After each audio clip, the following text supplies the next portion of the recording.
Au cours des âges, les prophètes l'ont annoncé, les chantres l'ont chanté, et les prédicateurs l'ont proclamé. Il était avant Abraham. Il est celui qui a créé toutes choses. Son nom est le Seigneur Jésus-Christ. Il était avant Abraham, avant les siècles, avant les royaumes, avant même la fondation du monde. Il existait déjà dans sa gloire éternelle. Car il est écrit, avant qu'Abraham fût, je suis. Lève-toi et marche.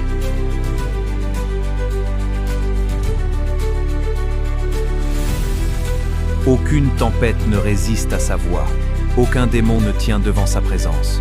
Aucune prison spirituelle ne demeure fermée lorsqu'il ordonne la liberté. Quand il passe, la maladie tombe. Les corps affaiblis retrouvent la force. Les cœurs brisés sont restaurés. Et les chaînes de la souffrance se brisent sous la puissance de sa parole. Il est celui qui a créé toutes choses. Le ciel rencontre son œuvre. Les étoiles brillent par sa parole.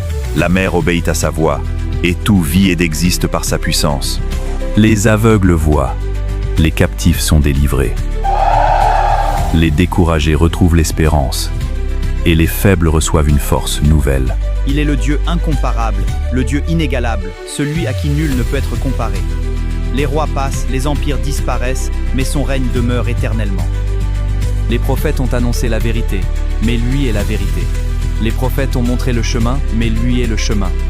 Les prophètes ont parlé de la vie, mais lui est la vie éternelle. Il a écrasé la tête du serpent à la croix. Il a le pouvoir de donner sa vie et le pouvoir de la reprendre. Qui d'autre peut parler ainsi? Qui d'autre peut vaincre la mort par sa propre autorité? Craignez Dieu. Pourquoi tu ne reçois pas les Saint-Esprits? Tu as fait la repentance, tu es la semence de Dieu, mais pourquoi tu n'arrives pas à recevoir les Saint-Esprits? Je te montre un secret. Frère Branham dit: la plus grande révélation qu'un homme doit connaître, c'est la révélation suprême de la divinité de Jésus-Christ. C'est la base du christianisme. Voilà pourquoi vous allez voir partout où les gens ont reçu le Saint-Esprit, les apôtres commençaient d'abord à parler de Jésus, du Seigneur Jésus-Christ. Comme Pierre prononçait encore ces mots, le Saint-Esprit descendit sur tous ceux qui écoutaient la parole. Acte 10, 44. On voit donc que Pierre annonçait d'abord qui est Jésus-Christ, son œuvre, le pardon par son nom, et ensuite le Saint-Esprit est descendu sur les auditeurs. Le nom d'aucun homme ne peut donner le Saint-Esprit. Ni le nom de William Marion Branham, ni celui de Joseph Branham, ni le nom d'un grand pasteur, d'un prophète ou d'un prédicateur célèbre. Car aucun homme n'est mort pour les péchés du monde. Aucun homme n'a vaincu la mort par sa propre puissance. Aucun homme n'a laissé une tombe vide pour le salut de l'humanité. Le Saint-Esprit est donné au nom du Seigneur Jésus-Christ. J'ai écouté un serviteur de Dieu dire que la plénitude de la divinité aujourd'hui se trouve en Branham. Bon, mes frères, soyons sérieux.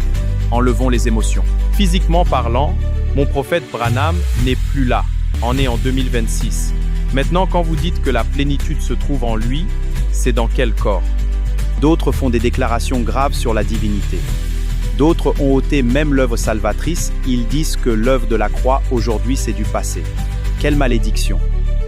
La croix reste le centre du christianisme. Sans la croix, il n'y a pas de pardon, pas de rédemption, pas de salut, pas de victoire sur le péché. Frère Branham dit: il y a 3 choses qu'un prédicateur ne doit pas faire. Mal interpréter la parole, mal placer la parole et disloquer la parole. Bien-aimés, comme dans le mont Carmel, pour que le feu puisse descendre, l'autel doit être restauré. Chers prédicateurs, on doit restaurer l'autel pour que les enfants de Dieu puissent recevoir le Saint-Esprit. Élie rétablit l'autel de l'Éternel qui avait été renversé. 1 Roi 18:30. Aujourd'hui encore, Dieu cherche des hommes capables de restaurer l'autel spirituel, car beaucoup d'autels ont été abandonnés.